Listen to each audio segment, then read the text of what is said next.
सब अपने आप में मस्त थे। तभी अचानक से अश्वथ से कोई टकराया। वो कोई और नहीं, अश्वथ के डैड थे।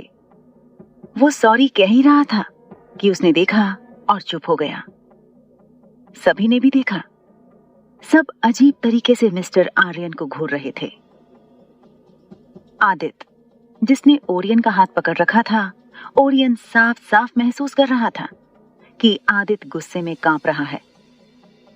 ओरियन ने आदित्य को संभाला और धीरे से बोला, कंट्रोल योरसेल्फ।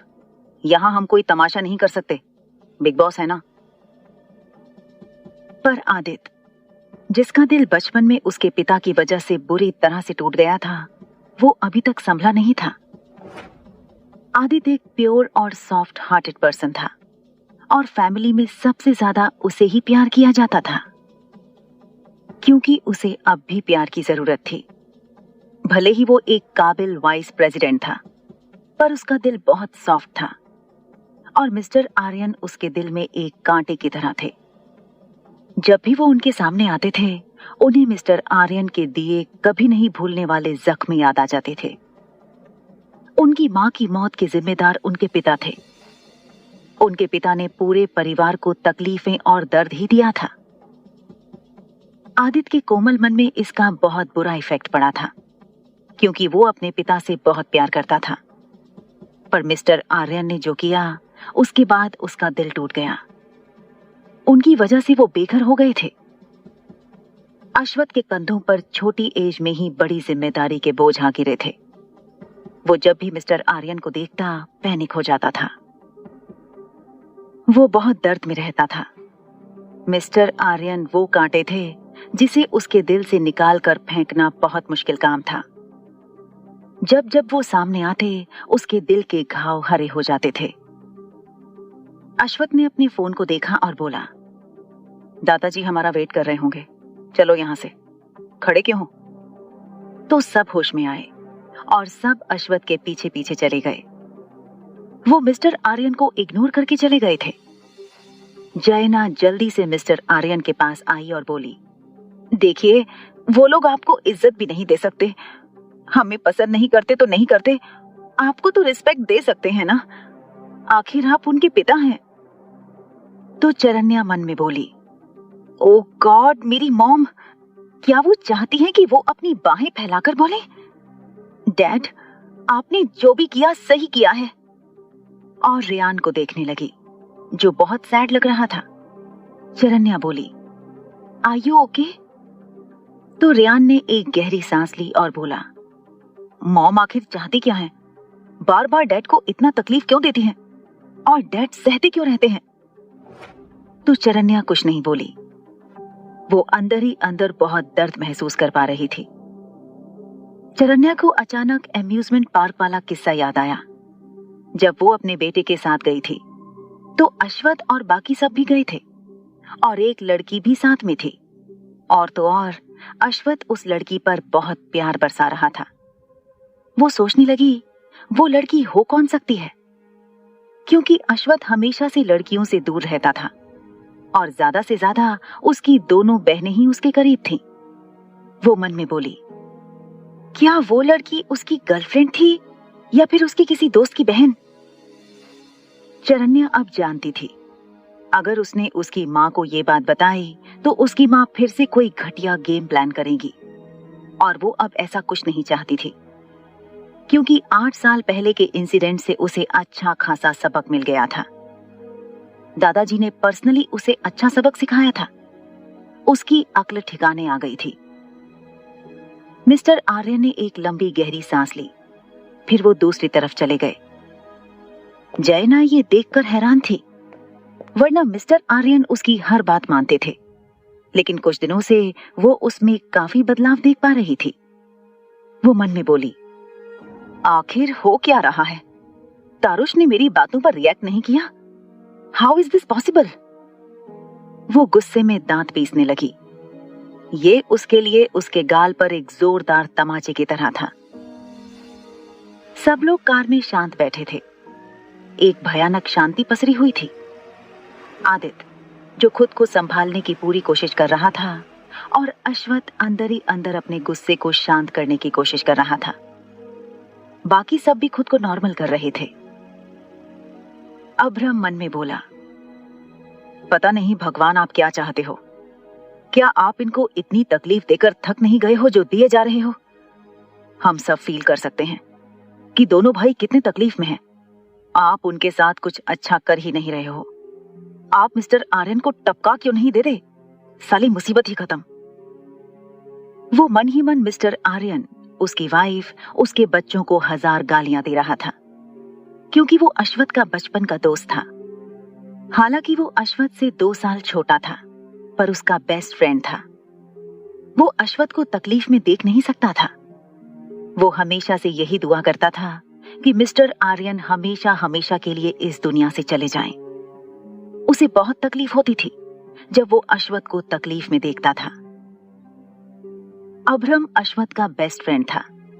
वो कभी नहीं चाहता था कि अश्वथ तकलीफ में रहे, लेकिन जब भी मिस्टर आर्यन का जिक्र होता या वो उनके सामने आ जाते, अश्वथ बहुत तकलीफ में रहता था। अभ्रम का मन करता था कि पर्सनली मिस्टर आर्यन से पूछ ले कि उन्हें क्या मजा आता है जो बार बार उनके सामने आ जाते हैं।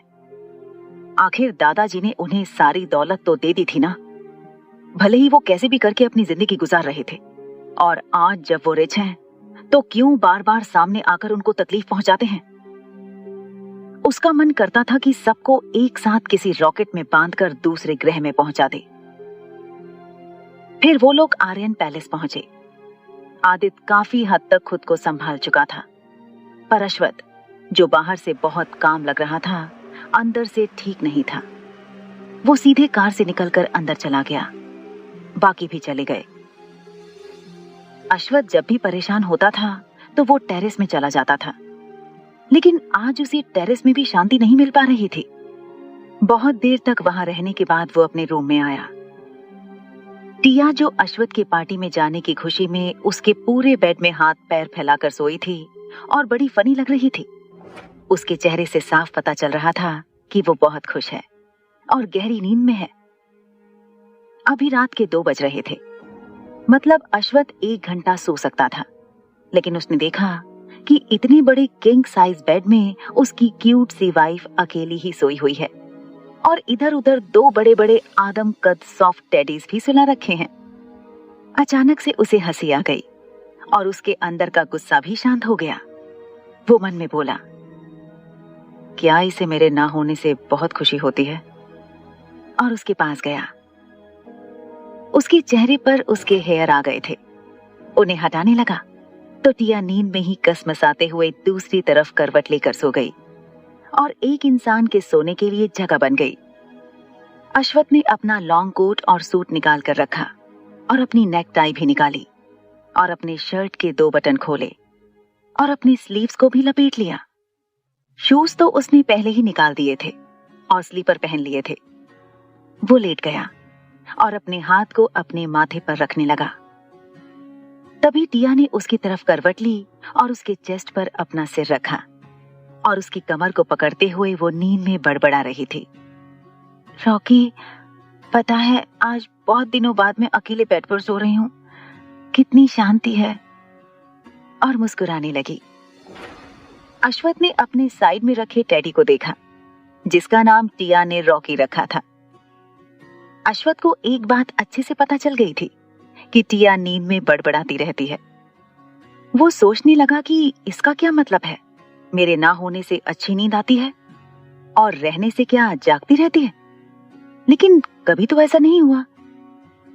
टिया फिर बोली, काश तुम बोल पाते, पर ऐसा नहीं होता। उनके रहते तुम तो बोल ही नहीं पाते। वो बस अपनी मनमानी करते हैं और मुझसे हर बात मनवाते हैं। मेरी जॉब छुड़वा दी, अब मैं कहां से उनका कर्ज चुकाऊंगी? मैं तो कंगाल हो गई। और नींद में ही अश्वथ के पेट को पीटने लगी। अश्वथ ने अपनी आंखें बंद कर ली और उसका हाथ पकड़ लिया। टिया अब भी नींद में थी और वो रॉकी का पेट समझकर अश्वथ को मार रही थी। अश्वथ मन में बोला, बेकार में ही इसे फिजिकली ट्रेन करने को कहा, मुझे क्या पता था मुझे ही पीटने लग जाएगी। टिया फिर बोली, अरे वाह रॉकी, तुमने मेरा हाथ पकड़ लिया।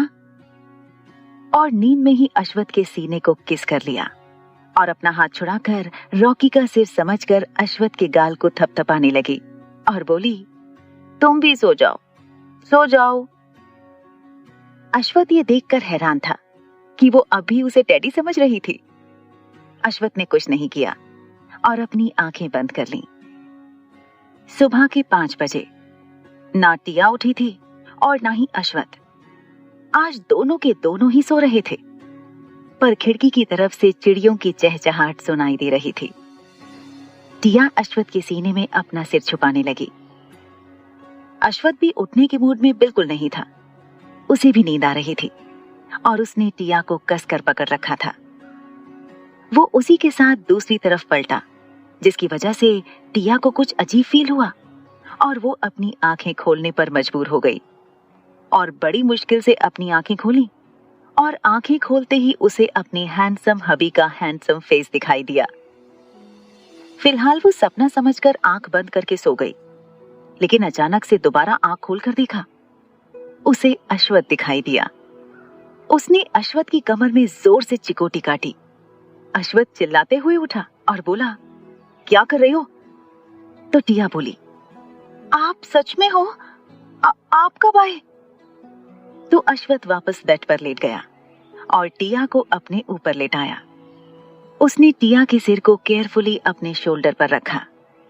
टिया बहुत कंफ्यूज थी कि अश्वथ कर क्या रहा है, पर उसने कुछ नहीं पूछा और चुपचाप लेट गई। अश्वथ बोला, 30 मिनट मेरे साथ सो जाओ। टिया उसे हैरान होकर देखने लगी। उसे समझ नहीं आ रहा था कि अश्वथ करना क्या चाहता है, पर उसने कुछ नहीं कहा। ये भी नहीं कहा कि उसे कॉलेज जाना है। वो बस अपने दिमाग में अलग अलग अंदाजा लगा रही थी और अपनी उंगलियों को गिन रही थी, जबकि अश्वथ सो चुका था। पर टिया की नींद ही उड़ गई थी और वैसे भी सुबह हो गई थी, तो उसे वापस सोने की जरूरत नहीं थी। अश्वथ ने टिया की कमर को टाइटली पकड़ रखा था। टिया जब अपनी उंगलियों को गिनते गिनते बोर हो गई, तो वो अश्वथ के चेहरे पर अपनी उंगलियां फिराने लगी। हालांकि उसे पता था ऐसा करना शेर की गुफा में घुसकर उसे जगाने जैसा था, पर उसे कुछ समझ नहीं आ रहा था कहां जाए। तो उसकी अक्ल घास चरने गई थी। वो उसके चेहरे, उसकी गर्दन, उसके सीने पर अपनी उंगलियां चलाने लगी। उसे बड़ा मजा आ रहा था। अश्वथ बेफिक्र होकर सो रहा था।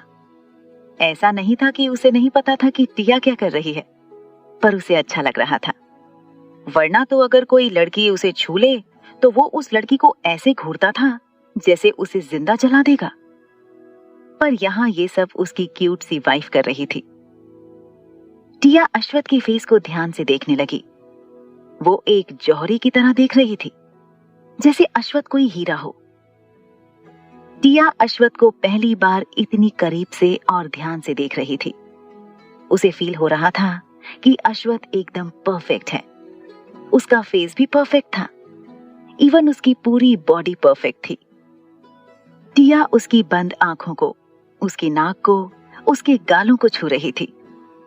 उसने अश्वथ के पतले गुलाबी होंठों को देखा और उसे छूने ही वाली थी कि अश्वथ ने अपनी आंखें खोली और बोला, क्या करने की कोशिश कर रही हो?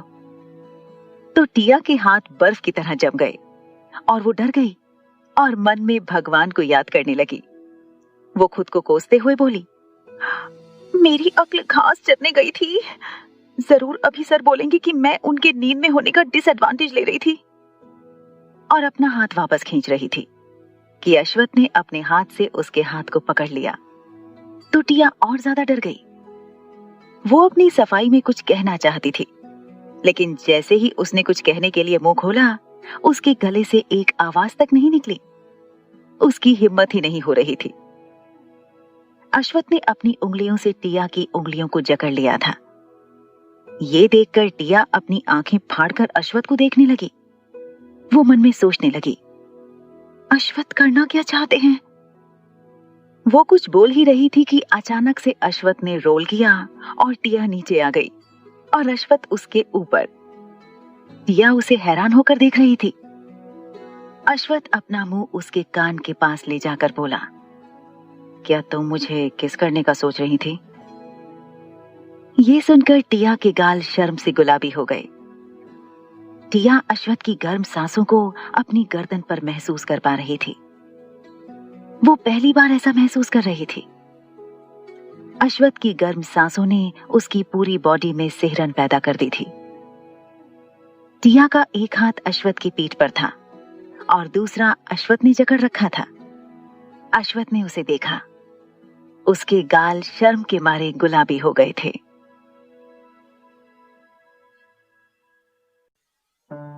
टिया बहुत क्यूट नजर आ रही थी।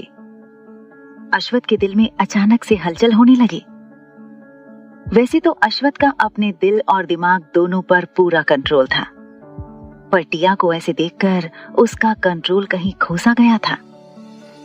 वो अपने शरीर में हो रही गुदगुदी को साफ साफ महसूस कर पा रहा था। वो समझ गया कि अगर ऐसे ही रहा तो उसकी बीवी उसे एक दिन पागल कर देगी, और उसने जल्दी से टिया को छोड़ दिया और उठकर खड़ा हो गया।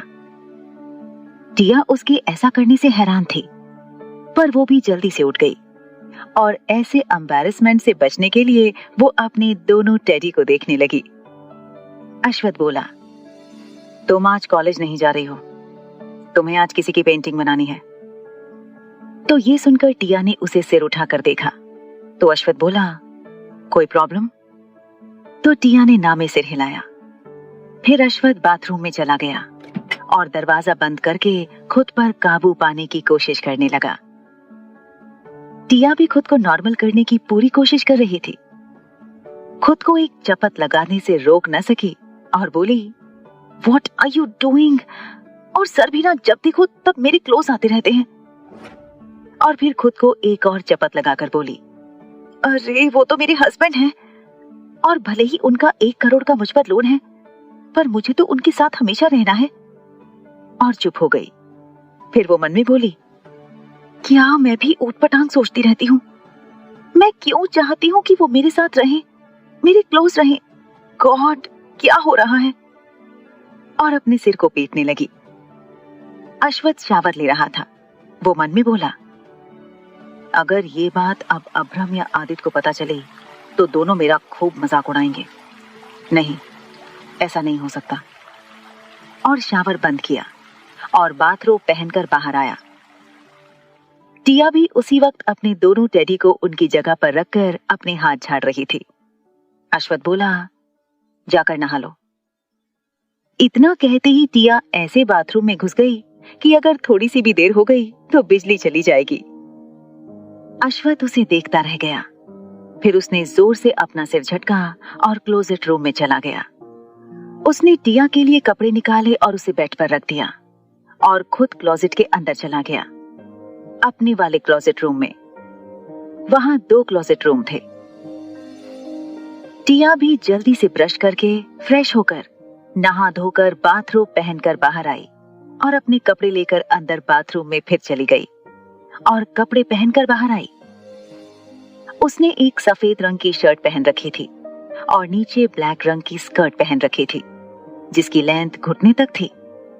और फिर वो रेडी होने लगी और तभी अश्वथ भी अपना कोट और हाथ में नेक टाई लिए आ गया और उसके पीछे खड़ा हो गया। अश्वथ ने भी व्हाइट शर्ट, उसके ऊपर ब्लैक रंग का हाफ जैकेट और ब्लैक रंग की फॉर्मल पैंट पहन रखी थी और फॉर्मल शूज, और उसकी कलाई में उसकी रिस्ट वॉच। टिया जो अभी बड़ी अदाओं के साथ अपने बालों को झटक रही थी, उसे होश ही नहीं था उसके पीछे अश्वथ खड़ा है। उसने अपने बालों को पीछे की तरफ झटका जो अश्वथ के चेहरे पर जोर से पड़े। वो करहा उठा। उसकी आवाज सुनकर टिया के रोंगटे खड़े हो गए। उसने मिरर में देखा और अपने मुंह पर हाथ रख लिया। अश्वथ अपने फेस पर अपने हाथ फिरा रहा था। टिया जल्दी से पीछे मुड़ी और डरते हुए बोली, I am really sorry sir, मैंने नहीं देखा था। टिया डर रही थी कि कहीं अश्वथ उसे कोई पनिशमेंट ना दे दे। अश्वथ ने कुछ नहीं कहा और उसके हाथ में टाई दे दी। टिया ने जल्दी से टाई को पकड़ा और अपने पंजों के बल खड़ी हो गई और अश्वथ के गले में टाई बांधने लगी। उसने उसके कॉलर ऊपर किए, फिर उसके कॉलर का बटन लगाया और टाई को कस दिया, फिर उसके कॉलर को सेट कर दिया। टिया जो पंजों के बल खड़ी थी, बार बार ऊपर नीचे हो रही थी। अश्वथ जानबूझकर नीचे नहीं झुक रहा था, उसे तो मजा आ रहा था और टिया मन ही मन उसे कोस रही थी। वो मन में बोली, इतना लंबा होने का क्या फायदा, क्या वो झुक नहीं सकता? और वो मुंह भी बना रही थी। अश्वथ को यह देखकर बड़ा मजा आ रहा था। टिया ने फाइनली उसकी टाई बांध दी थी, फिर उसने उसका कोट लिया और उसे पहनाने लगी। वो मन में बोली, हे भगवान, मैं आई हूं तब से तो मैं ये सब कर रही हूं, पहले कौन करता होगा? टिया ये सोचते हुए खुद को रोक नहीं पा रही थी।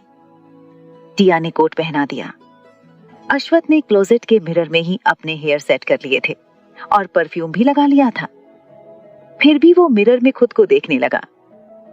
उसके ऐसा करने से टिया को लगने लगा जैसे वो उसे चिढ़ा रहा हो कि वो उससे ज्यादा खूबसूरत है। टिया उसे घूर कर देखने लगी। अश्वथ ने उसकी घूरती नजरों को मिरर में ही देख लिया था। टिया उसे बहुत प्यारी लग रही थी। उसका मन कर रहा था कि टिया को पकड़कर किस कर ले। जैसे ही उसके मन में ये ख्याल आया, वैसे ही वो खुद को डांटते हुए मन में बोला, मेरा दिमाग सच में खराब हो गया है, क्या ऊटपटांग सोच रहा हूं? और टिया को इग्नोर करके चला गया। टिया ये देखकर बहुत चिढ़ महसूस कर रही थी। वो मन में बोली, सर, और उसके पीछे पीछे गई। सब लोग उसी वक्त ब्रेकफास्ट के लिए आ रहे थे। टिया के फेस पर इतना गुस्सा देखकर वो लोग कभी अश्वथ को देखते तो कभी टिया को। अश्वथ तो हमेशा की तरह शांत था, पर उसकी आंखों में आज एक शरारत थी। अब्रम बोला, अब इस आदमी ने क्या किया है और इसका लुक तो आज नॉटी लग रहा है। तो आदित्य बोला, तो क्या मैं चाचा बनने वाला हूं? तो सब उसे देखने लगे क्योंकि उसने बहुत जोर से कहा था। दादाजी भी उसे देखने लगे। फिर वो भी उम्मीद भरी नजरों से अश्वथ और टिया को देखने लगे, जो हैरान होकर आदित्य को देख रहे थे। अश्वथ ने जब दादाजी को देखा तो वो मन में बोला, ये आदित्य का बच्चा भी ना, जब देखो उसे चाचा बनने की पड़ी रहती है। टिया मन में आदित्य को कोस रही थी कि हर बार वो यही बात क्यों कहता रहता है कि वो चाचा बनना चाहता है। वो कुछ नहीं बोली और सबको गुड मॉर्निंग विश किया। सबने भी एक दूसरे को विश किया और अपनी अपनी चेयर पर आकर बैठ गए। सब लोग चुपचाप अपना अपना ब्रेकफास्ट कर रहे थे। एक भयानक शांति पसरी हुई थी। दादाजी की नजरें अश्वथ पर ही टिकी हुई थी। अश्वथ से ये उम्मीद कर रहे थे कि क्या आदित्य सच कह रहा था। अश्वथ ने ब्रेकफास्ट खत्म किया, फिर भी कुछ नहीं कहा और वो लोग ऑफिस के लिए चले गए। दादाजी ने टिया को अपने पास बुलाया और बोले, बेटा क्या तुम? तो बीच में ही टिया बोली, ऐसा कुछ नहीं है दादाजी, आदि भैया तो ऐसे ही बोल रहे थे, आपको तो पता ही है वो हर बात पर यही डिमांड करते हैं। तो दादाजी बोले, क्या मेरा निकम्मा पोता इतना निकम्मा है कि वो तुमसे दूर रहता है? तो टिया ये सुनकर हैरान रह गई। उसकी तो बोलती ही बंद हो गई थी। दादाजी बोले, मुझे पता है, मेरा पोता एक नंबर का नालायक है, उसे कुछ नहीं आता। तुमसे शादी कर ली पर अब भी वो तुमसे दूर भागता है। कहीं वो सच में लोग जो कहते हैं वही तो नहीं है। टिया ये सुनकर हैरान होकर दादाजी को देखने लगी और मन में सोचने लगी, सर के दादाजी भी उन्हें वो समझते हैं। दादाजी सच में सर के दादाजी है ना, या फिर सर को कहीं से उठाकर तो नहीं लाए हैं? हे भगवान, क्या सर सच में? वो भी ये सोचने लगी। फिर उसे उनके कुछ रोमांटिक सीन्स याद आ गए। वो मन में बोली, पर उनकी हरकतों से तो नहीं लगता कि वो हैं। मैं भी क्या सोच रही हूं। दादाजी बोलते ही जा रहे थे, वो रुकने का नाम ही नहीं ले रहे थे। दादाजी के मुंह से अश्वथ के बारे में इतनी सारी बातें सुनकर तो टिया का मुंह खुला का खुला रह गया। वो कुछ बोल ही नहीं पा रही थी। तभी एक सर्वेंट आई और बोली, दादाजी मिस्टर कल्याण आए हैं, वो यंग मैडम से अपनी वाइफ की पेंटिंग बनवाना चाहते हैं। तो दादाजी बोले, मिस्टर कल्याण? उन्हें याद आया कि मिस्टर कल्याण कौन थे। वो बोले, ठीक है, तुम उन्हें गार्डन में ले आओ। दादाजी और टिया गार्डन में लगे सोफे पर बैठे थे। फिर वो सर्वेंट चली गई। दादाजी बोले, बेटा एक काम करो, तुम अपना सारा सामान यहीं पर ले आओ। तो टिया बोली, जी दादाजी, और चली गई। मिस्टर कल्याण अपनी सेक्रेटरी के साथ आए थे। उन्होंने दादाजी को ग्रीट किया। दादाजी ने उन्हें इज्जत के साथ अपने सामने के सोफे पर बैठने को कहा। उनकी सेक्रेटरी उनके पीछे खड़ी हो गई। तभी एक सर्वेंट मिस्टर कल्याण के लिए खाने पीने का सामान लेकर आई और टेबल पर रखा और उन्हें सर्व किया। दादाजी बोले, आप तो ऐसे टैलेंटेड आर्टिस्ट को लोगों से रूबरू करवाते हैं ना? तो मिस्टर कल्याण बोले, हाँ मिस्टर आर्यन, और मुझे खुशी है कि मैं मैडम आर्यन के लिए काम करने वाला हूँ। ये सुनकर दादाजी बहुत खुश हुए। वो बोले, मेरी पोता बहू सच में बहुत टैलेंटेड है, वो आपको निराश नहीं करेगी। तभी कुछ सर्वेंट पेंटिंग बनाने का सारा सामान ले आए और कुछ दूर पर सारा सामान रखा और तख्त पर सब कुछ सेट कर दिया। टिया भी आ गई और उसने भी मिस्टर कल्याण और उसकी सेक्रेटरी को ग्रीट किया। मिस्टर कल्याण और उसकी सेक्रेटरी ये देखकर हैरान थे कि टिया कोई 19-18 की लड़की लग रही थी और अब भी उसमें बचपना नजर आ रहा था। उसके चेहरे पर मासूमियत थी। दादाजी बोले, ये मेरी पोता बहू है, मेरे पोते की बीवी। तो मिस्टर कल्याण बोले, बहुत अच्छी है, बिल्कुल मेरी बेटी की उम्र की। तो टिया के चेहरे पर हल्की सी स्माइल आ गई। उसने कलर्स को निकाला और उसने अपने कपड़ों पर कलर्स ना लग जाए इसके लिए एप्रन पहन लिया और एप्रन के पॉकेट में बहुत सारे ब्रश रखे। वो एकदम प्रोफेशनल आर्टिस्ट लग रही थी। वो बोली, आपकी वाइफ? तो सेक्रेटरी ने तुरंत मिसेस कल्याण की फोटो उसे दे दी। टिया ने ध्यान से फोटो को देखा। टिया की बहुत अच्छी याददाश्त थी। उसने वो फोटो दूसरे तख्त पे चिपका दी और मिस्टर कल्याण से बोली, आप अपनी वाइफ के बारे में बताइए। तो मिस्टर कल्याण और उसकी सेक्रेटरी उसे हैरान होकर देखने लगे।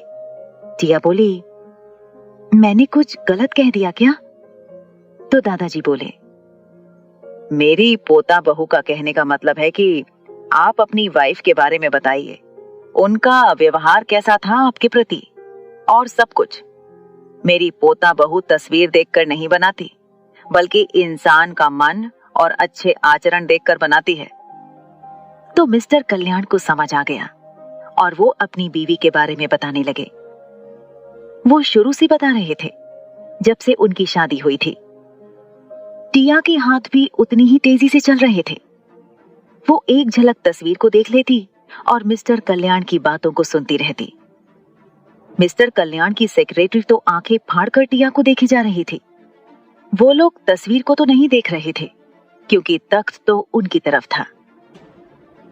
मिस्टर कल्याण बता रहे थे उनकी वाइफ सच में एक काइंड और नेक दिल थी।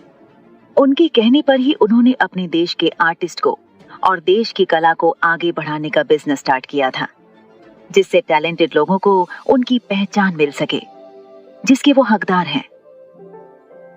लगभग 3 घंटे बाद टिया के हाथ रुक गए। मिस्टर कल्याण तो पहले ही चुप हो गए थे। फिर टिया अपने कलर बॉक्स को बंद करते हुए बोली, आप देख लीजिए, और तख्त को उनकी तरफ घुमा दिया। जब उन्होंने पेंटिंग देखी तो वो देखते ही रह गए। सेक्रेटरी तो पहले से ही हैरान थी और ज्यादा हो गई। मिस्टर कल्याण जल्दी से वहां आए और खुश होकर बोले, मैं ऐसा ही पोर्ट्रेट चाहता था। मैं यही एक्सप्रेशन अपनी वाइफ के पोर्ट्रेट में देखना चाहता था जो मैं अपने लिए उसकी आंखों में देखता था। और वो पेंटिंग को देखने लगे और फिर टिया को देखकर बोले, thank you so much Mrs Aryan. तो टिया ने हल्का सा स्माइल किया। दादाजी बहुत खुश थे। मिस्टर कल्याण बोले, आपको पता है आप एक बेहतरीन आर्टिस्ट हैं और मैं बहुत खुश नसीब हूँ कि मैं आपके लिए काम करने वाला हूँ। ये सुनकर टिया हैरान रह गई। तो मिस्टर कल्याण बोले, हाँ, आपके हस्बैंड ने मुझे स्पेशली कहा, और अगर वो नहीं भी कहते तो ये पेंटिंग देखने के बाद मैं खुद उनसे रिक्वेस्ट करता कि वो मुझे आपके लिए काम करने के लिए टाइम दें। टिया को अपने कानों पर विश्वास नहीं हो रहा था। मिस्टर कल्याण बोले, एक हफ्ते बाद एक ग्रैंड एग्जीबिशन ऑक्शन है। मिस्टर कल्याण बोले, एक हफ्ते बाद एक ग्रैंड एग्जीबिशन ऑक्शन है जहां पेंटिंग पर बोली लगाई जाती है, और आप तो एक बेहतरीन आर्टिस्ट हैं। भले ही आप फेमस नहीं हैं, लेकिन आपकी पेंटिंग्स देखने के बाद आपको फेम मिलेगा। तो टिया अपना सिर खुजलाते हुए दादाजी को देखने लगी। तो दादाजी बोले, बेटा तुम मुझे क्यों देख रही हो? तो टिया बोली, दादाजी ऑक्शन में क्या मैंने जो पेंटिंग्स बनाई हैं वो देना पड़ेगा? ये सुनकर दादाजी तुरंत बोले, बिल्कुल नहीं, वो तो हम सब की पेंटिंग्स हैं, उन्हें कौन खरीदेगा? हालांकि मेरे दोनों नालायक पोतों और उनके दोस्तों को लड़कियां बहुत पसंद करती हैं, लेकिन वो उनकी पेंटिंग्स थोड़ी ना खरीदेंगे। तो मिस्टर कल्याण कंफ्यूज्ड होते हुए बोले, तो क्या कोई और पेंटिंग्स नहीं है? तो टिया बोली, हैं, पर मुझे अपने हस्बैंड से बात करनी होगी। तो मिस्टर कल्याण बोले, ओके, फिर ऑक्शन के 2 दिन पहले मैं खुद पेंटिंग लेने अपने स्टाफ के साथ आऊंगा। तो दादाजी ने हामी भरी। फिर मिस्टर कल्याण वो पेंटिंग लेकर उन्हें अलविदा कहकर चले गए। तो तभी ओरियन आ गया। दादाजी बोले, तुम वापस कैसे आ गए? तो ओरियन बोला, दादाजी गाड़ी से आया हूं। ये सुनकर टिया हैरान होकर ओरियन को देखने लगी। उसने कभी ओरियन को मजाक करते हुए नहीं सुना था। दादाजी अपनी छड़ी से ओरियन को मारते हुए बोले, नालायक, मेरा वो मतलब नहीं था, मैं ये पूछ रहा हूं वापस कैसे आना हुआ? तो ओरियन बोला, बिग बॉस ने यंग मैडम को ऑफिस लाने को कहा है, इसलिए वापस आया हूं। तो दादाजी बोले, ऑफिस किस लिए? तो ओरियन बोला, अब मुझे क्या पता, वैसे भी आजकल वो पागल जैसे बिहेव करने लगे हैं, क्या पता उन्हें दौरा पड़ गया हो। ये सुनकर दादाजी अपनी आंखें चढ़ाते हुए बोले, सीधे सीधे बोलो। तो ओरियन बोला, दादाजी बिग बॉस ने ऑफिस लाने को कहा है, मतलब जाहिर सी बात है वो यंग मैडम को सबसे मिलवाना चाहते हैं, और वैसे भी ऑफिस के लोग ये बात किसी को नहीं बताएंगे, वरना उन्हें 1 करोड़ की पेनल्टी फी भरनी होगी। आर्यन कॉर्पोरेशन की कोई भी बात कोई बाहर किसी को नहीं बता सकता। जब ये बात टिया ने सुनी तो वो मन में बोली, 1 करोड़ की पेनल्टी फीस? ये हमेशा 1 करोड़ का ही कर्जा क्यों ठोकते हैं? और अजीब तरीके से ओरियन को देखने लगी। ओरियन बोला, यंग मैडम आपको कोई प्रॉब्लम तो नहीं है ना? तो टिया ने नामे सिर हिलाया और अपना एप्रन निकाला। दादाजी बोले, ध्यान रखना वहां उसे कोई परेशान ना करे, अगर कोई ऐसा करे तो उसे फायर कर देना। तो ओरियन मन में बोला, अगर आप नहीं भी कहते तो आपका राक्षस पोता ये जरूर करेगा। टिया ने सारा सामान सर्विस स्टाफ को अंदर ले जाने को कहा और वो ओरियन के साथ चली गई। वो लोग गाड़ी में बैठे और फिर आर्यन कॉर्पोरेशन के लिए निकल गए। टिया विंडो से बाहर झांककर बाहर का नजारा देख रही थी। 1 घंटे बाद वो आर्यन कॉर्पोरेशन की बिल्डिंग के एंट्रेंस पर पहुंचे। टिया तो विंडो से झांककर बिल्डिंग को देखकर हैरान थी। वहां 4 बिल्डिंग्स थीं, जो बहुत बड़ी थी और ऊंची थी। एक में LFG, एक में A का लोगो था, और एक में A और T का लोगो था, और एक में AI का लोगो था। टिया हैरान होकर देख रही थी। ओरियन ने कार पार्किंग में कार पार्क कर ली थी और बैक सीट का दरवाजा खोलने के लिए आया। वो एक पल के लिए डर ही गया था। टिया विंडो से अपना सिर निकालकर बिल्डिंग्स को ऐसे देख रही थी जैसे उसने ऐसी बिल्डिंग्स कभी न देखी हो। ओरियन बोला, यंग मैडम आप ठीक तो है ना? टिया बोली, बाप रे, इतनी ऊंची बिल्डिंग? ओरियन बोला, यंग मैडम आपके हस्बैंड का है। तो टिया होश में आई और अपना सिर अंदर किया। ओरियन ने डोर ओपन किया, टिया बाहर आई और फिर ओरियन ने डोर क्लोज किया और बोला, आप मुझे फॉलो कीजिए। टिया ने हाँ में सिर हिलाया। ओरियन आगे चलने लगा, टिया उसके पीछे पीछे। जब वो बिल्डिंग के एंट्रेंस पर पहुंचे तो वहां 2 गार्ड्स खड़े थे। ओरियन ने अपने पॉकेट से एक कार्ड निकाला और वहां लगी एक मशीन पर स्वाइप किया। फिर उन गार्ड्स ने कुछ कहा, फिर उन गार्ड्स ने टिया को ग्रीट करते हुए एक साथ कहा, वेलकम मिसेस आर्यन। टिया कुछ नहीं बोली और उसने भी उन्हें ग्रीट किया। फिर वो दरवाजा खोलकर अंदर गए। टिया अंदर का नजारा देखकर हैरान थी। उसे तो ऐसे लग रहा था जैसे वो जन्नत में आ गई हो। सब तरफ एकदम शांति थी। सब लोग अपना काम कर रहे थे। ओरियन रिसेप्शन पर गया, जहां 3 लड़कियां थीं, जो अपने कंप्यूटर पर काम कर रही थीं। ओरियन बोला, एक्सक्यूज मी। वो लड़कियां एक साथ ओरियन को देखने लगी। ओरियन ने कहा, बिग बॉस को इन्फॉर्म कर दीजिए मैं आया हूं। तो एक लड़की बोली, यस सर, और अश्वत को कॉल करके बता दिया। अश्वत एक मीटिंग में था, लेकिन उसने कॉल रिसीव करके ये बात सुन ली और रखकर फिर से मीटिंग में बिजी हो गया। वो लड़की समझ गई कि उनके बॉस ने उन्हें अपने कैबिन में आने को कहा है।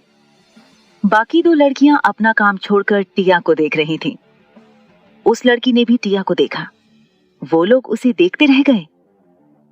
टिया हैरान होकर इधर उधर देख रही थी। ओरियन बोला, मिस पायल। तो पायल जल्दी से होश में आई और बोली, आप उनके कैबिन में चले जाइए। तो ओरियन बोला, थैंक यू। फिर उसने टिया को देखा और बोला, यंग मैडम आप मेरे साथ चलिए। जब उन्होंने ओरियन के मुंह से यंग मैडम सुना तो वो लोग हैरान रह गए। उन्हें इस 2 शब्द से समझ आ गया कि वो अश्वत की वाइफ है। उन्हें तो यकीन नहीं हो रहा था कि उनके बॉस ने फाइनली शादी कर ली, और तो और वो भी इतनी यंग और छोटी एज की लड़की से। उनके जाते ही वो तीनों एक दूसरे को देखकर बातें करने लगी। उनके लिए ये अनएक्सपेक्टेड था। वो तीनों तो हैरान थी। वहां पर जितने लोग थे वो सब भी हैरान थे और एक दूसरे से बातें कर रहे थे। ओरियन और टिया एलिवेटर में पहुंचे। ओरियन ने 39th फ्लोर का बटन दबाया। टिया मन में बोली, उनका कैबिन 39th पर? वो तो हैरान थी। उसे तो ये भी नहीं पता था कि उस बिल्डिंग में कितने फ्लोर्स हैं। वो तो हैरान थी जब वो 39th फ्लोर पर पहुंचे। तो वहां जो सेक्रेटरियल डिपार्टमेंट था, वहां के स्टाफ ओरियन के साथ एक लड़की को देखकर हैरान थे। उन्हें ऐसा लग रहा था जैसे वो लड़की कोई आम तो नहीं होगी। वो लोग आपस में ही बातें कर रहे थे कि वो लड़की कौन हो सकती है। तभी रचित टिया को वेलकम करने आ गया और उसको ग्रीट करते हुए बोला, यंग मैडम बॉस अभी मीटिंग में है, आप उनकी कैबिन में उनका वेट करिए। अगर आपको कुछ भी चाहिए हो तो आप उनके इंटरकॉम से ऑर्डर दे सकती हैं। तो ओरियन बोला, दे सकती हैं का क्या मतलब है? तो रचित बोला, सॉरी ऑर्डर दे दीजिए, मेरी जबान फिसल जाती है। वो टिया को अश्वत के कैबिन में ले गए। टिया अश्वत का कैबिन देखकर और ज्यादा हैरान रह गई। उसका कैबिन कम किसी राजा का सूट ज्यादा लग रहा था। बहुत लग्जूरियस और क्लीन, रिफ्रेश। वहां का माहौल भी बहुत पॉजिटिव था। रचित बोला, आप सोफे पर बैठकर वेट करिए। फिर टिया चुपचाप जाकर सोफे पर बैठ गई। ओरियन भी चला गया था। रचित सीधे सेक्रेटरी डिपार्टमेंट में गया। वहां पहले ही रचित के टिया को ग्रीट करने को लेकर उन्हें एक बात समझ आ गई थी कि वो लड़की हो ना हो बहुत पावरफुल है। रचित के आते ही सबने उन्हें विश किया। सबको जानने की इच्छा थी कि वो लड़की कौन है, पर कोई भी ये पूछने की हिम्मत नहीं कर सकता था। पर उन्हें इतना पता था कि उनके सीईओ के कैबिन में उनकी इजाजत के बिना कोई नहीं जा सकता, कोई लड़की तो बिल्कुल भी नहीं। और वो सीईओ के गुस्से से अच्छे से वाकिफ थे। उन्हें महसूस हो रहा था कि वो लड़की जरूर या तो सीईओ की गर्लफ्रेंड होगी या फिर कोई ऐसी लड़की जिसे सीईओ अपनी लाइफ में अलाउ करते हैं। रचित बोला, सीईओ के कैबिन में उनकी वाइफ उनका वेट कर रही हैं। जैसे ही रचित ने वाइफ कहा, सब लोग हैरान होकर रचित को देखने लगे। उन्हें अपने कानों पर विश्वास नहीं हो रहा था। उन्हें लग रहा था कि उन्होंने अभी जो सुना, क्या गलत सुना? रचित उन्हें ऐसे देखकर बोला, हाँ, सीईओ ने शादी कर ली है और उनकी वाइफ उनके कैबिन में वेट कर रही हैं। सीईओ को अभी भी काफी टाइम लगेगा मीटिंग रूम से आने में, तो मैं आप लोगों को इन्फॉर्म कर रहा हूँ कि अगर उन्हें किसी भी चीज की जरूरत होती है तो तुरंत आपको उनके ऑर्डर्स फॉलो करने होंगे, और अगर कोई ऐसा नहीं करता है तो आप सबको पता है सीईओ उनके साथ क्या करेंगे।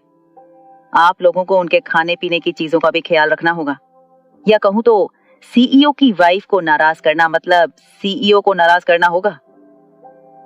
ये सुनकर पूरा सेक्रेटरी डिपार्टमेंट कांप गया और हाँ में जवाब दिया। फिर रचित वहां से चला गया। उन्हें तो विश्वास ही नहीं हो रहा था कि सीईओ ने शादी कर ली। वो लोग तो बस एक दूसरे का फेस देख रहे थे। फिर अचानक से वो लोग खुशी से चीयर अप करने लगे। जब उन्हें अब पता है कि उनके बॉस मैरिड हैं, तो उन्हें बहुत खुशी हुई कि फाइनली सीईओ ने शादी कर ली। पर लड़कियां उदास भी थीं, जो अश्वथ को पसंद करती थीं।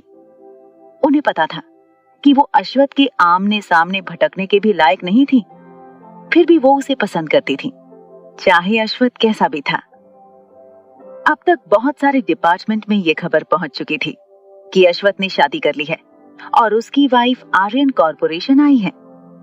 ये खबर उन्हें अपने डिपार्टमेंट के मेंबर से मिली थी, जो ग्राउंड फ्लोर पर वर्क लाइन में थे।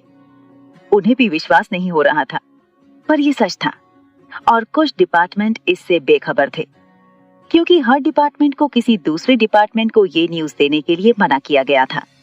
मतलब कोई भी न्यूज कोई भी डिपार्टमेंट दूसरे डिपार्टमेंट को नहीं बता सकता था, ना ही उनके स्टाफ मेंबर। ये एक तरह का उनके लिए बनाया गया रूल था। टिया अश्वथ के कैबिन में सोफे पर चुपचाप बैठी थी। वो वहां अकेली थी। वो मन में बोली, मुझे यहाँ पर अकेला छोड़कर चले गए, मैं यहाँ अकेले क्या करूंगी? तभी डोर नॉक हुआ। टिया एकदम से खड़ी हो गई और अटेंशन ले लिया। दरवाजा खुला और सेक्रेटरी डिपार्टमेंट से सेक्रेटरी नैना बहुत सारा खाने पीने का सामान लेकर अंदर आई और टिया को ग्रीट करते हुए बोली, वेलकम मिसेस आर्यन, आप कुछ खाना चाहेंगी? टिया ने भी मुस्कुराकर उसे ग्रीट किया। नैना ने टिया को ध्यान से देखा। नैना को टिया बहुत अच्छी लगी। टिया खाने पीने के सामान को देख रही थी। नैना ने कॉफी टेबल पर सारा सामान रख दिया और बोली, मिसेस आर्यन, क्या आपको भूख लगी है? तो टिया बोली, हाँ, और खाने को देखने लगी। तो नैना बोली, क्या आपको कुछ और चाहिए? तो टिया सोचते हुए बोली, नहीं, कुछ नहीं चाहिए। अगर मुझे कुछ चाहिए होगा तो मैं आपको इन्फॉर्म कर दूंगी। तो नैना बोली, यस मैम। फिर नैना वापस ग्रीट करके चली गई। फिर टिया ने खाने को देखा। वहां पर उसके सामने बहुत टेस्टी और डिलीशियस डिशेस रखी हुई थी। जब उसने मोमोज देखे तो वो खुशी से उछल पड़ी और जल्दी से वो बॉक्स खोला और पकड़ने वाली थी। उसे याद आया उसने हाथ तो धोए ही नहीं। फिर वो जल्दी से भागकर बाथरूम में गई और हाथ धोकर आई और टूट पड़ी।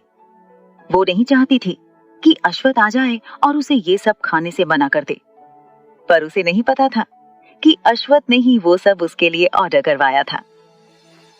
टिया ने पेट भर के खाया। आज तो उसने जरूरत से ज्यादा ही खा लिया था। वो अपने पेट पर हाथ फिराने लगी और सोफे पर सिर टिकाकर बोली, बहुत दिनों बाद इतना डिलीशियस फूड खाने को मिला है। और फिर वो वहीं लापरवाही के साथ सो गई। उसे तो पता ही नहीं चला कि अश्वथ मीटिंग खत्म करके सीधे अपने कैबिन में आ गया था। जब सेक्रेटरी डिपार्टमेंट के स्टाफ ने अपने सीईओ को इतनी जल्दी और खुश होते हुए अपने कैबिन में जाते हुए देखा, तो उन्हें पूरा यकीन हो गया कि वो लड़की सच में उनकी वाइफ है। और तो और, वो आज अश्वथ को खुश देखकर हैरान थे, वरना वो तो बिना एक्सप्रेशन के रहता था। अश्वथ जब अंदर आया, वो आकर टिया को गले लगाना चाहता था। जब उसने कॉफी टेबल पर खाने पीने की चीजें बड़ी लापरवाही से पड़े देखा और उसने सोफे पर लापरवाही से अपनी क्यूट सी वाइफ को सोते हुए देखा, तो उसे बहुत अजीब लगने लगा। वो मन में बोला, मैं तो सोच रहा था कि छोटी गिलहरी मेरा बेसब्री से वेट कर रही होगी, लेकिन यहाँ तो मजे से खा पी कर सो गई है और मैं पहली बार अपनी मीटिंग को इतनी जल्दी खत्म करके आया। मुझे क्या पता था मुझे मेरे एक्सपेक्टेशन से उल्टा ही नजारा मिलेगा। तभी उसकी नजर टिया के पैरों पर पड़ी। फिर उसने उसकी स्कर्ट को देखा। टिया जो सो रही थी उसे बिल्कुल भी होश नहीं था। उसकी स्कर्ट ऊपर सरक गई थी, जिससे उसकी थाई दिख रही थी। अश्वथ को यह देखकर बहुत गुस्सा आया कि टिया को इस बात का बिल्कुल भी सेंस नहीं है। उसने जल्दी से उसकी स्कर्ट ठीक की और उसके गाल थपथपाकर उसे जबरदस्ती नींद से जगाया। टिया बड़ी मुश्किल से उठी और अश्वथ को जब देखा तो हड़बड़ाकर सोफे पर उछलकर खड़ी हो गई और बोली, गुड मॉर्निंग सर। तो अश्वथ उसे आंखें चढ़ाते हुए बोला, तुम खा पी कर यहाँ पर सो रही हो? तो टिया बड़ी मासूमियत से बोली, सॉरी सर, खाना खाने के बाद नींद आ गई थी। अश्वथ बोला, जाकर अपना हुलिया ठीक करो। फिर टिया जल्दी से बाथरूम में चली गई और खुद को ठीक किया और वापस आई। अश्वथ ने उसके आने तक कॉफी टेबल साफ करवा लिया था। अश्वथ अपनी चेयर पर बैठा था और टिया को ही घूर रहा था। टिया तो डर ही गई थी। अश्वथ ने हाथ से अपने पास आने का इशारा किया। टिया मन में बोली, मुझे खा पी कर सोना नहीं चाहिए था, अब हो गया ना बेड़ा गर्क। और डरते हुए अश्वथ के पास गई। अश्वथ ने अपने लंबे हाथों से उसकी कमर को पकड़ लिया और अपनी गोद में उसे बिठाया। टिया मन ही मन भगवान से प्रे कर रही थी कि अश्वथ उसे कोई पनिशमेंट ना दे दे या फिर उससे उसका 1 करोड़ का कर्जा ना मांग ले। वो मन में बोली, अगर इन्होंने 1 करोड़ मांगे तो मैं कहां से लाकर दूंगी? मेरे पास तो 1 फूटी कौड़ी भी नहीं है। हे भगवान, ये मुझसे पैसे ना मांगे। और अपने होठों को लटका दिया, जैसे अश्वथ ने उसे बहुत बड़ी पनिशमेंट दे दी हो। अश्वथ बोला, दादाजी ने बताया कि तुम्हारे पास ग्रैंड ऑक्शन में रखने के लिए कोई पेंटिंग नहीं है। टिया ने जब ये सवाल सुना तो उसकी जान में जान आई। वो बोली, पेंटिंग्स तो बहुत सारे हैं, पर वो सब मेरे घर में हैं। मैंने स्टोर रूम में छुपा कर रखे हैं। जब ये बात अश्वथ ने सुनी तो उसे मिस्टर अग्रवाल पर बहुत गुस्सा आया।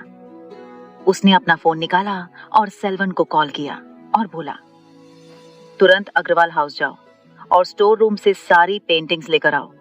अगर उस घर में रहने वाले 3 तिकड़ी ने रोकने की कोशिश की तो उन्हें अच्छे से सर्व करना। टिया को अश्वथ की बात समझ में नहीं आई। वो उसी कंफ्यूजन में देखने लगी, पर सेल्वन को सारी बात समझ आ गई थी। वो 10 गार्ड्स को लेकर अग्रवाल हाउस के लिए चला गया। अश्वथ ने फोन टेबल पर रखा। टिया उसे कंफ्यूज होकर दिख रही थी। अश्वथ ने उसे देखा और बोला, क्या तुम नहीं चाहते कि तुम्हारी सारी पेंटिंग दुनिया देखे? तो टिया अपना सिर खुजाते हुए सोचने लगी। अश्वथ मन में बोला, ये तो ऐसे सोच रही है जैसे मैंने बहुत बड़ा कॉम्प्लिकेटेड क्वेश्चन पूछ लिया हो।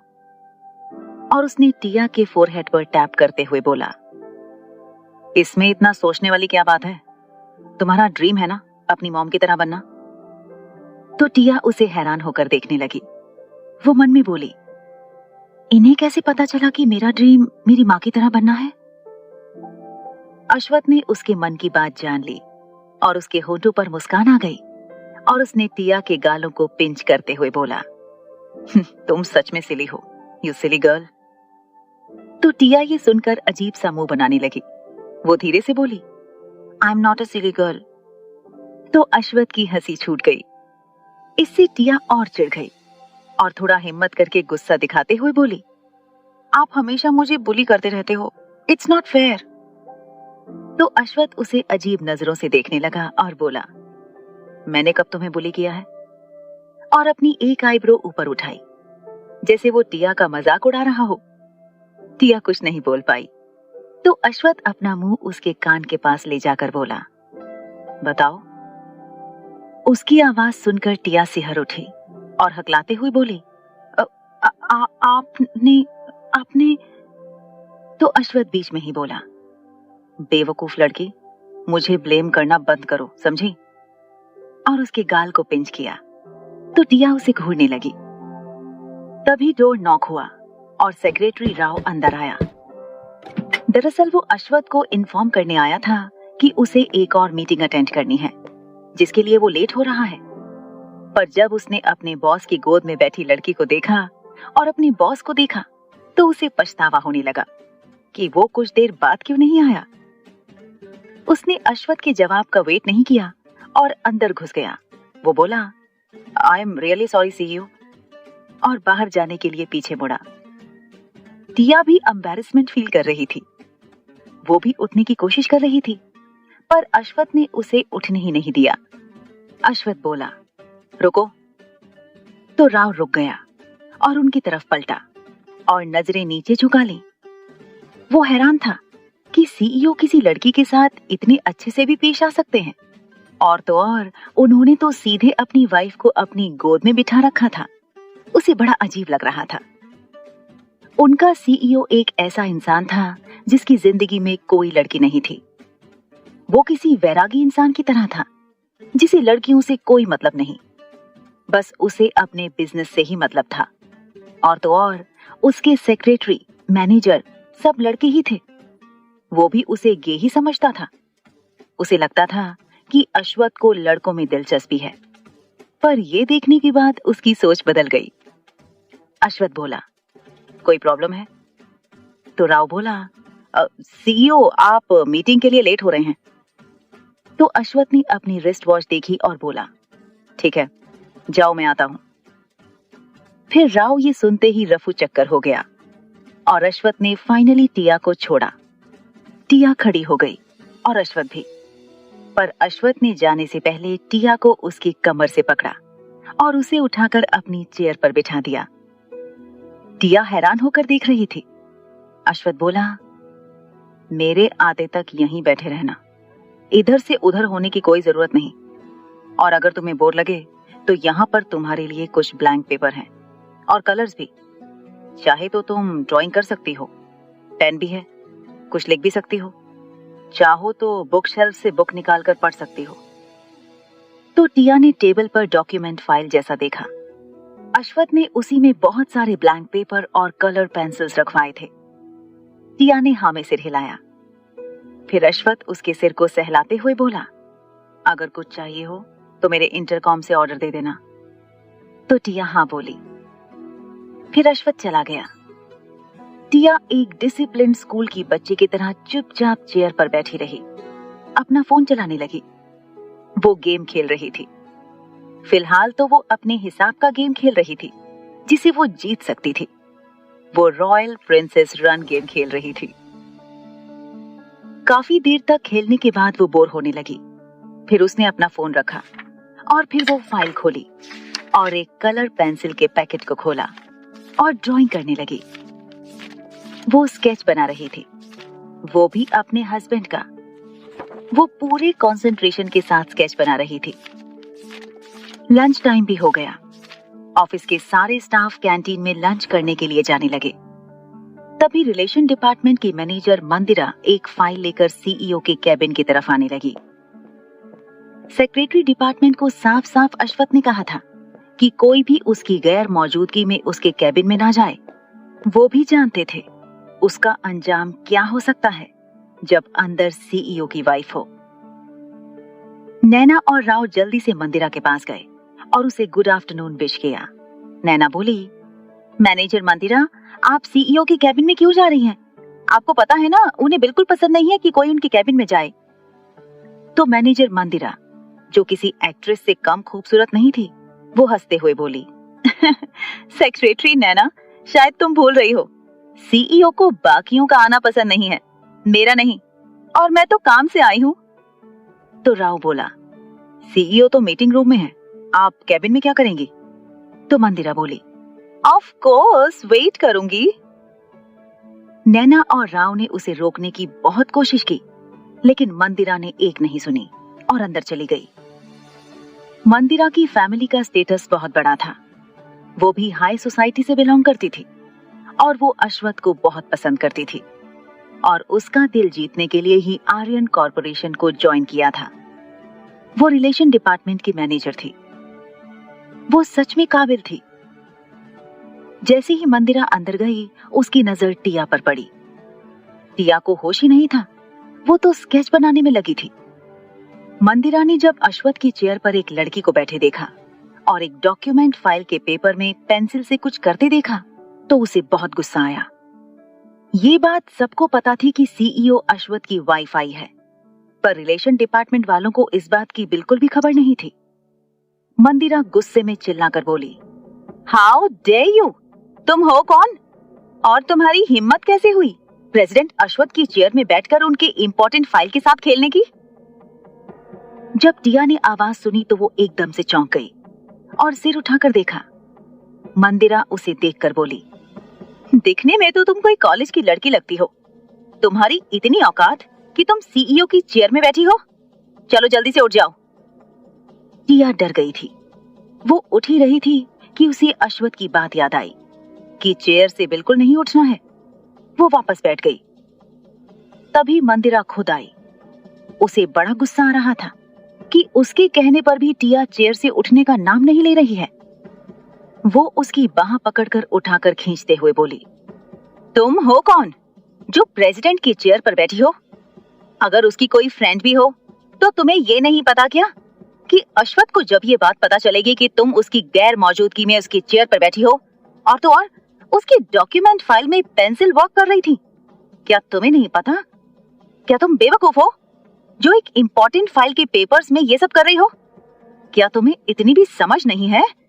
क्या तुम अंधी हो? उसके चिल्लाने से टिया को भी गुस्सा आ रहा था कि वो लड़की उस पर ऐसे क्यों चिल्ला रही है। राव और नैना जो बाहर थे, उन्हें कुछ समझ नहीं आ रहा था। अश्वथ का कैबिन साउंड प्रूफ था। मंदिरा टिया को खींचते हुए बाहर निकालने की कोशिश करने लगी। टिया पहले बहुत वीक थी, पर अभी उसमें बहुत पावर आ गई थी, तो मंदिरा को प्रॉब्लम हो रही थी।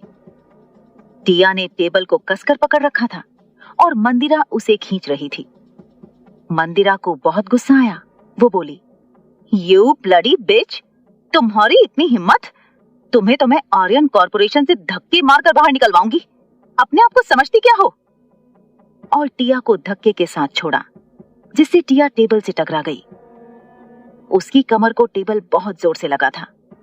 वो दर्द से तड़प उठी और अपनी कमर पर हाथ रखा। इसी बात का मंदिरा ने फायदा उठाया और टिया को खींचते हुए कैबिन से बाहर लाई। जब राव और नैना ने ये देखा तो दोनों डर से कांपने लगे। राव मन में बोला, मैनेजर मंदिरा अपने साथ साथ हमें भी ले डूबेंगी। क्या उसे इतनी सेंस नहीं है कि जिस लड़की के साथ वो ऐसा कर रही है वो सीईओ की कौन हो सकती है? नैना डरते हुए बोली, मैनेजर मंदिरा, आप क्या कर रही हैं? आपको पता भी है? तो मैनेजर मंदिरा बोली, ये तो तुम लोगों को करना चाहिए। तुम लोगों को पता है, ये मैडम दिखने में तो किसी हाई सोसाइटी की नहीं लगती। इसकी इतनी औकात कि सीईओ के चेयर पर बैठी थी और तो और सीईओ की इंपॉर्टेंट फाइल में कलर पेंसिल से कुछ कर रही थी। क्या तुम लोगों को नहीं पता इसकी वजह से तुम लोगों के साथ क्या हो सकता है? सीईओ सब पर अपना गुस्सा निकालेंगे। तभी नैना राव का शर्ट खींचते हुए उससे धीरे से बोली, राव सर, सीईओ सर ने ही मुझे उस फाइल में ढेर सारे ब्लैंक पेपर और कलर्स रखने को कहा था। मैनेजर मंदिरा की वजह से क्या हम कंपनी से निकाले तो नहीं जाएंगे ना? नैना की बात सुनकर राव बोला, वो तो पक्का है कि आज हम नौकरी से निकाले जाएंगे। और ये मैनेजर मंदिरा अपने आप को समझती क्या है?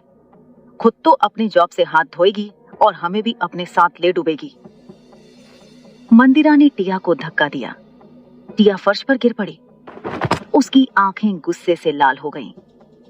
जब राव और नैना ने टिया के साथ ऐसा होते देखा तो वो दोनों और डर गए। नैना टिया को संभालने के लिए आगे बढ़ी थी कि टिया जल्दी से उठ खड़ी हुई और मंदिरा को देखने लगी। मंदिरा अपने घमंड में बोली, ऐसे क्या देख रही हो? इतनी बेइज्जती होने के बाद भी तुम में शर्म नाम की चीज नहीं है?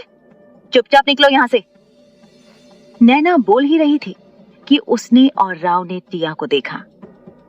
टिया के फेस पर बहुत गुस्सा नजर आ रहा था। उसकी आंखें गुस्से से लाल हो गई थी। उन्हें तो टिया पर साक्षात अश्वथ नजर आ रहा था। टिया ने ओरियन के सिखाए हुए स्किल का इस्तेमाल किया और उसने मंदिरा को एक जोरदार किक मारी। मंदिरा को पता ही नहीं था कि उसके साथ ऐसा भी हो सकता है। वो औंधे मुंह फर्श पर गिर पड़ी। तब तक सेक्रेटरी डिपार्टमेंट के बाकी स्टाफ भी लंच करके आ रहे थे। जब उन्होंने सीईओ के कैबिन के सामने अजीब होते हुए देखा, वो जल्दी से आए। वो लोग हैरान थे। मैनेजर मंदिरा फर्श पर पड़ी दर्द से तड़प रही थी और उनकी लेडी बॉस यानी कि सीईओ की वाइफ बहुत गुस्से में खड़ी थी। उन्हें ऐसा लग रहा था जैसे उसके अंदर अश्वथ का भूत घुस गया हो। उन्होंने राव और नैना को देखा जो बहुत परेशान और डरे हुए थे। मंदिरा दर्द से कराहते हुए उठी और बोली, यू बिच, तुम्हारी इतनी हिम्मत, तुमने मुझे किक मारा, तुम्हें तो मैं। और टिया पर झपट पड़ी। पर टिया को पता था मंदिरा ऐसा ही करेगी। वो जल्दी से हट गई और मंदिरा दोबारा फर्श पर गिर पड़ी। ये नजारा देखकर सेक्रेटरी डिपार्टमेंट का स्टाफ हैरान था। उन्हें समझ नहीं आ रहा था मैनेजर मंदिरा सीईओ की वाइफ से लड़ क्यों रही है और उसकी इतनी हिम्मत कि लेडी बॉस को उसने गाली दी। मंदिरा इतनी जल्दी हार मानने वालों में से नहीं थी। वो जल्दी से खड़ी हुई। हालांकि उसे बहुत दर्द हो रहा था, फिर भी वो टिया को घूर कर देखने लगी और चीखते हुए बोली, तुम हो कौन? तुम्हारी इतनी हिम्मत? क्या तुम्हें नहीं पता मैं कौन हूँ? मैं रिलेशन डिपार्टमेंट की मैनेजर हूँ और मुखर्जी फैमिली की बड़ी बेटी हूँ। तुम्हारी इतनी हिम्मत? मैं तुम्हारी हालत सड़क पर भीख मांगते हुए भिखारी की तरह कर दूंगी। तभी एक आवाज आई, क्या हो रहा है? यहाँ इतनी भीड़ क्यों है? वो आवाज अश्वथ की थी। उसकी आवाज सुनकर सब लोग डर गए, पर मंदिरा की आंखों में चमक आ गई। भीड़ ने अश्वथ को रास्ता दिया। अश्वथ रचित, ओहस और प्रत्युष के साथ अंदर आया। उसके साथ आर्टिस्ट डिपार्टमेंट के मैनेजर असम और एचआर डिपार्टमेंट की मैनेजर ज्योति साथ में थे। अश्वथ ने टिया को देखा। टिया बहुत गुस्से में थी और वो मंदिरा को घूरे जा रही थी। उसने अश्वथ की तरफ बिल्कुल भी नहीं देखा। मंदिरा दर्द से कराहते हुए अश्वथ के सामने आई और बोली, सीईओ, ये लड़की, इस लड़की ने मुझे किक मारा। तो अश्वथ ने टिया को देखा और बाकी सब के सब लोग डर के मारे कांप रहे थे। राव मन में बोला, बॉस की वाइफ तो बॉस से भी 4 कदम आगे निकली। उनकी वाइफ भी उनकी तरह ही हाई टेम्परेचर है। पर मैनेजर मंदिरा, अगर तुम्हारी वजह से हमारी जॉब गई तो तुम्हें हमसे कोई नहीं बचा सकता। मंदिरा बोली, जब मैं आपके बताए हुए फाइल को लेकर आपके कैबिन में गई तो ये लड़की आपके चेयर पर बैठी थी और तो और आपकी इम्पोर्टेंट फाइल के पेपर में ड्राइंग कर रही थी। मैंने तो उसे लाइटली उठने के लिए कहा था, पर उसने मेरी बिल्कुल भी बात नहीं मानी, तो मैं उसे जबरदस्ती निकाल रही थी, लेकिन उसने मुझे किक मारा। तो टिया ने गुस्से में कांपते हुए कहा, मुझे तो तुम्हारा हाथ तोड़ देना चाहिए था। रुको, अभी तोड़ती हूँ।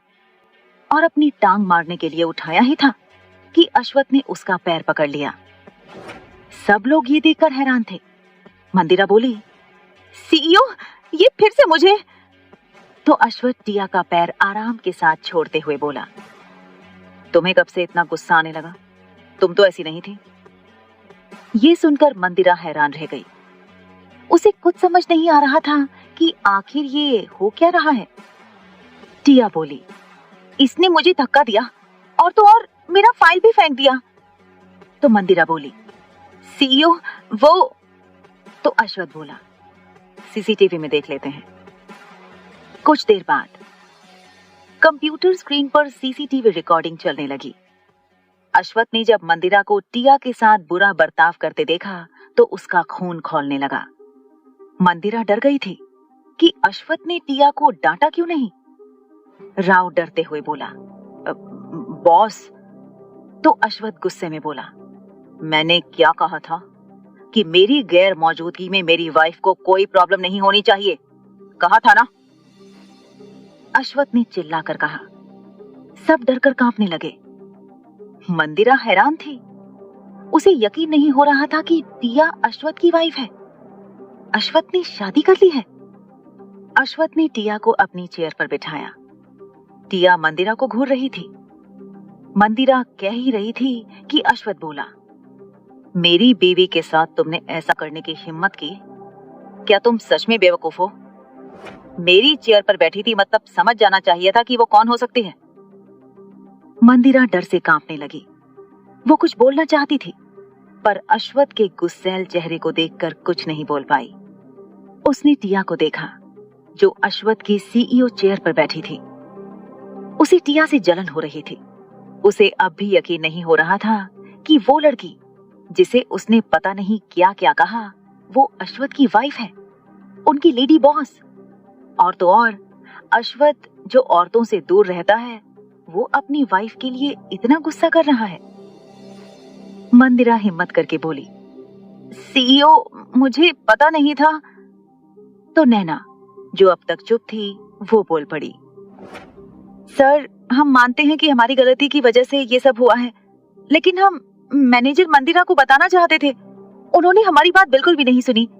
हम बार बार कोशिश कर रहे थे, पर वो सुनने को तैयार ही नहीं थी।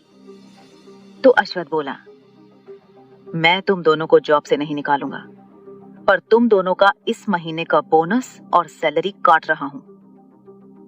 ये सुनकर राव और नैना ने राहत की सांस ली कि अश्वथ ने उन्हें काम से नहीं निकाला। उन्हें उनकी सैलरी और बोनस काटने से इतना फर्क नहीं पड़ता था जितना जॉब से निकाले जाने से पड़ता, क्योंकि जॉब से निकालने से पहले उन्हें एक वार्निंग लेटर दिया जाता था, जिसकी वजह से उन्हें कहीं भी दूसरी जॉब नहीं मिलती। अश्वथ ने याद किया कि मंदिरा ने टिया को धक्का दिया था, जिससे टिया टेबल से जोर से टकराई थी। और तो और, कैबिन से बाहर निकालने के बाद भी मंदिरा ने टिया को धक्का दिया था। अश्वथ मंदिरा के सामने गया। मंदिरा डरकर पीछे हटने लगी। अश्वथ बहुत भयानक लग रहा था। आज का गुस्सा पहले के गुस्से से अलग था, और इस बार उसकी आंखों में जान से मार डालने का जुनून दिखाई दे रहा था। मंदिरा डरते हुए बोली, I am really sorry CEO. Ashwath बोला, तुमने क्या कहा? तुम्हारा स्टेटस बहुत बड़ा है ना? तुम मुखर्जी फैमिली की बड़ी बेटी हो। मैं तो भूल ही गया था। तुम्हारे डैड ने कल ही मुझसे रिक्वेस्ट की थी कि तुम जॉब छोड़ दो। वो तुम्हारी शादी किसी अमीर खानदान में करवाना चाहते हैं। तुम्हारे जॉब करने से तुम्हारे डैड खुश नहीं है, और तुमने मेरी वाइफ, यानी जो मेरा है वो मेरी वाइफ का भी है, और वो तुम्हारी भी लेडी बॉस है। तुमने उसके साथ बुरा किया। तुम्हें पता नहीं था, यही कहा ना? ठीक है, अगर कोई और लड़की भी होती तो क्या तुम यही करती? क्या तुम हर इंसान को अपने पैरों की धूल समझती हो, इसलिए कि तुम एक अमीर परिवार की बेटी हो और बाकी मिडिल क्लास या पुअर क्लास हैं? मंदिरा की और आगे कुछ कहने की हिम्मत ही नहीं हुई। अश्वथ बोला, अगर तुम लड़की नहीं होती तो अब तक मैं तुम्हारे दोनों हाथ तोड़ के रख देता। तुम्हारी हिम्मत कैसे हुई? क्या तुम बाकी लोगों के साथ भी ऐसा ही बिहेव करती हो? तो मंदिरा का सिर नीचे झुक गया। उसे सबके सामने इंसल्ट किया जा रहा था। वो अच्छे से जानती थी उसने कितनी बड़ी गलती की थी, और अगर वो ये भी कहती कि वो अश्वथ से प्यार करती है और उसी के लिए उसकी कंपनी में जॉब कर रही थी, तो भी अश्वथ उसे भाव नहीं देता। वो जानती थी वो और उसका परिवार अश्वथ के सामने कुछ भी नहीं था। अश्वथ कहां सफलता के 7वें आसमान पर खड़ा था, और उसका परिवार जो एसके कंपनी के साथ बिजनेस पार्टनरशिप पर था। एसके कंपनी अश्वथ के पिता की कंपनी थी, जिसे उसके दादाजी ने उन्हें भीख में दी थी, और एसके कंपनी भी अश्वथ का मुकाबला नहीं कर सकती थी, क्योंकि वो अश्वथ के सामने कुछ भी नहीं था। अश्वथ चाहता तो 1 सेकंड में पूरी कंपनी खरीद सकता था। यही नहीं, मुखर्जी फैमिली को सड़क पर ला सकता था। अश्वथ उस शहर का किंग था, जिसे दुनिया डेविल के नाम से जानती थी, और वेपन किंग, उससे लड़ना मतलब खुद को बर्बादी के अंधेरे में गिराना था।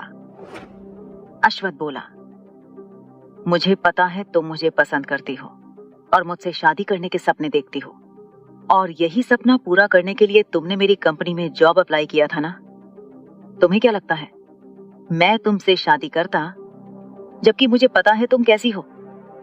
तुम्हारे बारे में पूरी इंफॉर्मेशन है मेरे पास। तुम्हारा कैरेक्टर कैसा है, नेचर कैसा है, सब अच्छे से पता है।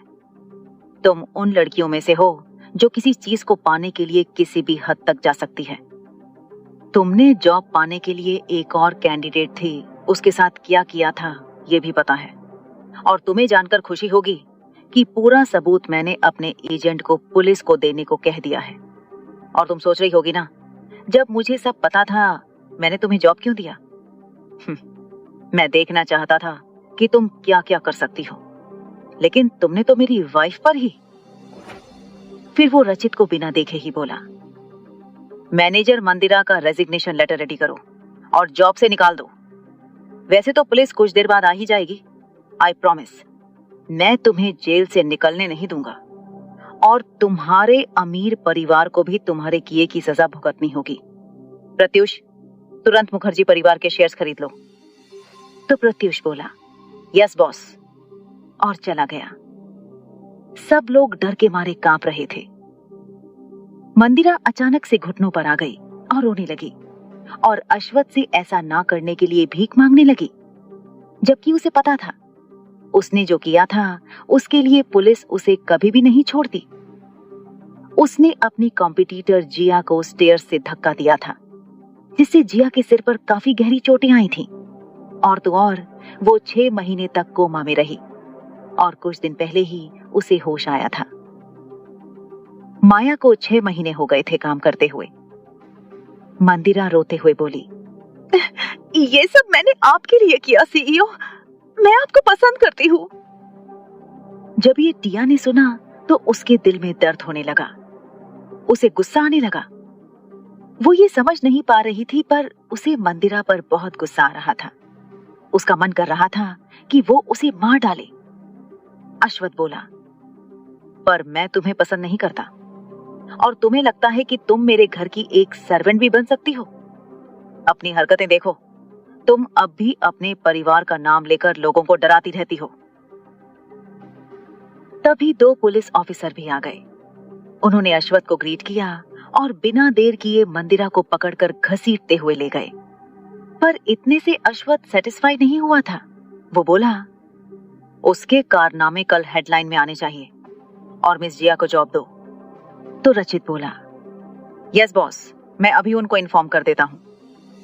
फिर अश्वथ ने सबको देखा और बोला, अब ये बात सभी डिपार्टमेंट तक पहुंचा दो। मैं नहीं चाहता कि कोई और मेरी वाइफ को हर्ट करे, समझे? सबने हाँ कहा। अश्वथ बोला, अब जाओ यहां से। इतना कहते ही सब लोग ऐसे गायब हो गए जैसे मौत से बचकर जा रहे हो। कुछ ही देर में सबको ये बात पता चल गई। यही नहीं, बाकी 3 कंपनी में भी ये बात बताई गई।